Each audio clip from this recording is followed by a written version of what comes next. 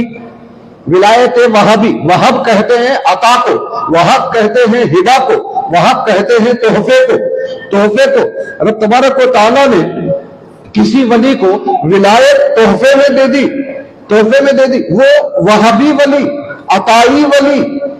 اور کچھ لوگ ایسے ہوتے ہیں جو پیدائشی ولی نہیں ہوتے، بڑے ہونے کے بعد عبادت و ریاضت کے ذریعے سے وہ ولایت کے درجے پہ پہنچتے ہیں، اور یہ عبادت و ریاضت کو کسب کہا جاتا ہے، عربی میں کسب کہتے ہیں، عبادت ریاضت، عبادت اور ریاضت کو کسب کہا جاتا ہے، کسب کرنا ضروری ہے۔ میں یہاں ٹھہر کر آپ کی توجہ ایک اور بات کی طرف عرض کرتا چلوں۔ دیکھو، آپ جو ایک انسان ہے وہ جسم اور روح کا مرکب ہے، ہمارا جسم بھی ہے اور ہمارے اندر روح بھی ہے، روح ہے تو ہم زندہ ہیں، روح نکل جائے تو ہم مردہ کہلائیں، مردہ کہلائیں۔ تو یہ جو جسم ہے اس کی ریاضت کے ذریعے سے اس کو طاقتور بنایا جاتا ہے۔ ریاضت کا معنی ہے ورزش، جسمانی ریاضت، جسمانی ریاضت۔ اور روح جو ہے، اگر کوئی اپنی روح کو طاقتور بنانا چاہتا ہے تو اسے روحانی ریاضت کرنی پڑے گی، روحانی ریاضت۔ جسمانی ریاضت کیا ہے؟ جسمانی ریاضت دنیا کے اکھاڑے ہیں، جم خانے ہیں، جہاں جا کے بندہ مخصوص انداز میں ورزش کرتا ہے تو اس کو جسمانی طاقت حاصل ہوتی ہے۔ جب وہ جسمانی طاقت کا حامل ہو جاتا ہے تو نتیجہ یہ ہوتا ہے کہ عام آدمی اس کا مقابلہ نہیں کر سکتا، پہلوان کا مقابلہ عام آدمی نہیں کر سکتا۔ پہلوان جتنا وزن اٹھا سکتا ہے عام آدمی اتنا وزن نہیں اٹھا سکتا، عام آدمی اتنا وزن، بلا تشبیہ و تمثیل۔ جس طرح جسمانی ورزش ہے ویسے ہی روحانی ورزش بھی ہے۔ روحانی ورزش کیا ہے؟ یہ ریاضت و مجاہدہ ہے۔ حضرت پیران پیر غوث اعظم دستگیر سیدنا عبد القادر جیلانی علیہ الرحمت و رضوان ہی کو دیکھیے کہ آپ نے حصول علم کے بعد 15 سال تک جنگلوں میں رہ کر ریاضت کی، ریاضت روحانی، روحانی طور پر آپ نے ریاضت کی۔ ریاضت کہتے ہیں آسان لفظوں میں سمجھنے کے لیے ورزش، روحانی ورزش کی، روح کو اپنی طاقتور بنا لیا، اور جو روح کو طاقتور بنا لیتا ہے اس کی روحانی طاقت کا ہم کوئی اندازہ نہیں کر سکتے۔ میں قرآن کریم کی روشنی میں ایک واقعے کی طرف آپ کے ذہن کو متوجہ کرتا ہوا اپنی گفتگو کو آگے بڑھاؤں۔ حضرت سلیمان علی نبینا علیہ الصلوۃ والسلام اپنے فجر کے بعد محفل میں بیٹھے ہوئے ہیں، آپ کے شاگردوں میں انسان بھی ہے، جن بھی ہے۔ آپ کی جو مجلس ہوتی تھی تقریباً 4 گھنٹے تک چلتی تھی۔ آپ نے اچانک اپنے صحابہ سے پوچھا، اپنے شاگردوں سے پوچھا کہ تم میں سے کون ہے جو بلقیس کے تخت کو بلقیس کے یہاں پہنچنے سے پہلے دربار میں حاضر کر دے؟ تو آپ کے شاگردوں میں جنات بھی ہیں اور جن بڑی طاقت والے ہوتے ہیں۔ نتیجہ یہ ہوا کہ ایک جن اٹھا اور اس نے کہا کہ حضرت یہ جو تخت بلقیس کا ہے جسے دربار میں لانا ہے میں آپ کی یہ محفل ختم ہونے سے پہلے حاضر کر دوں گا۔ اس محفل کے برخاست 4 گھنٹے کے اندر اتنی دور سے اتنے وزنی تخت کو میں یہاں حاضر کر دوں گا، اور میں اس کی طاقت رکھتا ہوں، اور میں اس تخت میں جو ہیرے جواہرات لگے ہوئے ہیں اس کی حفاظت بھی کرتا ہوا آؤں گا، میں امانت دار بھی ہوں، میں امانت دار بھی ہوں۔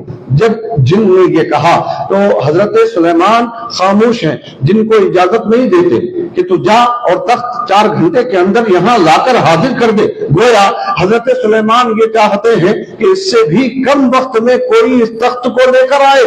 تو اس وقت میں ایک انسان اٹھے، آپ کے شاگردوں میں سے ایک شاگرد اٹھے، آپ کے صحابہ میں سے ایک صحابی اٹھے، ایک امت کے ولی اٹھے جنہیں دنیا آصف بن برخیہ کے نام سے جانتی ہے، انہوں نے عرض کیا کہ حضرت میں پلک جھپکنے سے پہلے تخت بلقیس کو آپ کی خدمت میں حاضر کر دوں گا، اور واقعی انہوں نے وہ تخت پلک جھپکنے کی مقدار میں وہاں حاضر کر دیا۔ قرآن کہتا ہے فَلَمَّا رَآهُ مُسْتَقِرًا عِندَهُ، جب انہوں نے اس تخت کو دیکھا تو یہ دیکھا کہ سامنے رکھا ہوا ہے، تو یہ جو طاقت ہے کیسی طاقت تھی، ظاہری طور پر وہ یہاں سے اٹھے نہیں، ظاہری طور پر کہیں گئے نہیں، ظاہری طور پر کسی کو تخت اٹھا کے لانے کا حکم دیا نہیں، مگر لمحے میں پلک جھپکنے کی مقدار میں تخت بلقیس کو ملک سبا سے یہاں پہنچا دیا حضرت سلیمان کی بارگاہ میں ایک لمحے کے اندر۔ یہ طاقت کون سی طاقت تھی؟ ماننا پڑے گا یہ جسمانی طاقت نہیں بلکہ روحانی طاقت تھی، یہ روحانی طاقت تھی۔ روحانی طاقت جب بڑھ جاتی ہے تو پھر اس کے بعد کیا ہوتا ہے؟ اس کے بعد زمین و زمان کے فاصلے مٹا دیے جاتے ہیں، زمین و زمان کے فاصلے مٹا دیے جاتے ہیں۔ ابھی یہاں ہیں، ایک لمحے میں مدینہ پہنچ جاتے ہیں، ابھی یہاں ہیں، ابھی بغداد پہنچ جاتے ہیں۔ جو روحانی ریاضت کے ذریعے سے اپنی روح کو طاقتور بنا لیتے ہیں، اپنی روح کو طاقتور بنا لیتے ہیں، تو اب عام آدمی وہ کام نہیں کر سکتا جو اولیاء کرام کرتے ہیں، جو اولیاء کرام۔ یہی وجہ ہے کہ حضرت پیران پیر غوث اعظم دستگیر سیدنا عبد القادر جیلانی علیہ رحمت و رضوان اپنے ماننے والے، اپنے چاہنے والے، اپنے ارادت مندوں کی ان پر جو گہری نظر ہے اس کا اظہار کرتے ہوئے فرماتے ہیں کہ اگر میں مغرب میں رہوں اور میرا مرید مشرق میں رہے، وہاں اس کا سطر کھل جائے تو میں یہیں سے اسے ڈھانپ دیتا۔ اب اندازہ کریں، یہ ہیں اولیاء کی روحانی طاقتیں، اولیاء کی روحانیت۔ میں یہ بتا رہا تھا کہ ولایت وہابی بھی ہوتی ہے، ولایت کسبی بھی ہوتی ہے۔ وہابی ولایت ماں پیٹ سے بندہ لے کر آتا ہے، پیران پیر ہیں ماں پیٹ سے ولایت لے کر آئے، اور کچھ بندے ایسے ہوتے ہیں جو بعد میں ریاضت و مجاہدے کے ذریعے سے یہ ولایت کا درجہ حاصل کرتے ہیں۔ مگر ذہن میں رہے، جو حضرات ولایت وہابی کے حامل ہوتے ہیں، جن کو ماں پیٹ سے ولایت ملتی ہے، وہ دنیا میں آنے کے بعد منمانی نہیں کرتے، وہ یقین جانے شریعت سے سر منہ انحراف نہیں کرتے، وہ کبھی رسول پاک صلی اللہ علیہ وسلم کی سنتوں سے روگردانی نہیں کرتے، وہ ہمیشہ اپنے آپ کو سیدھے راستے پر گامزن رکھتے ہیں۔ کیوں؟ اس لیے کہ وہ کامیابی کی منزل پر پہنچ چکے ہوتے ہیں۔ کامیابی کی منزل پر پہنچنے کے جو 3 درجے قرآن کریم نے بتائے کہ قد افلح من تزکا، کامیاب وہ ہو گیا جس نے اپنا تزکیہ کیا، جس نے اپنے آپ کو صاف ستھرا کیا، وذکر اسم ربہ، اور دوسرا درجہ یہ ہے کہ جس نے اپنے رب کے نام کا مسلسل ذکر کیا، فصلی، تیسرا درجہ یہ ہے کہ وہ نمازیں پڑھتا رہا۔ تو یہ اولیاء کرام اس درجے پر فائز ہو جاتے ہیں، کامیابی کے درجے پر۔ جب کامیابی کے درجے پر یہ فائز ہو جاتے ہیں تو یہ چاہتے ہیں کہ میرے ماننے والے بھی کامیاب ہوتے رہے، مجھ سے عقیدت رکھنے والے بھی کامیاب ہوتے رہے، مجھ سے محبت رکھنے والے بھی کامیاب ہوتے رہے۔ وہ ہمیشہ اپنے مریدین کے دلوں پر نظر رکھتے ہیں، ان کے دلوں کو صاف ستھرا کرتے ہیں، ان کے دلوں کو مائل کرتے ہیں رب تبارک و تعالیٰ کی عبادت کی طرف، ان کے دلوں کو صاف کر کے ان کو رب کے ذکر کی طرف مائل کرتے ہیں اور نمازوں کی ترغیب اور توفیق عطا فرماتے ہیں۔ یہ اولیاء کرام ہیں، رب کی عطا سے بڑی طاقتوں والے ہوتے ہیں۔ اللہ تبارک و تعالیٰ ان اولیاء کرام کے فیضان کو ہم سبوں پر ہمیشہ کے لیے جاری و ساری فرما دے۔ الہ العالمین جتنے بھی اولیاء کرام ہیں، خصوصاً پیران پیر غوث اعظم دستگیر سیدنا عبد القادر جیلانی علیہ رحمت و رضوان کے ہمیں حقیقی معنی میں ہمیں چاہنے والا بنا دے، ان کی